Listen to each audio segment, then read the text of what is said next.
जब तक मैं हूं कोई तुम्हें नुकसान नहीं पहुंचा सकता। अब डरो मत।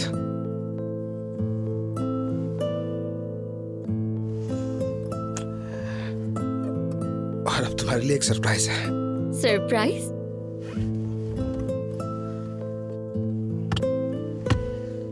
ये क्या है? खोलो तो सही। ये टाइम जार है, मैंने हमारे लिए बनाया है।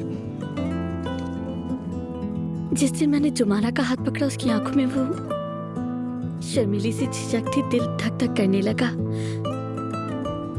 हमसे जुड़ी जो भी यादें याद रखने के काबिल थी सब लिख दिया मैंने। अब तुम्हारी बारी है।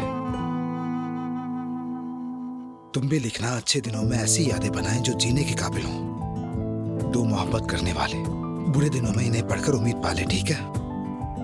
ठीक है, लेकिन हम अभी कपल नहीं हैं। तो क्या फिर आज से ही बन जाएं?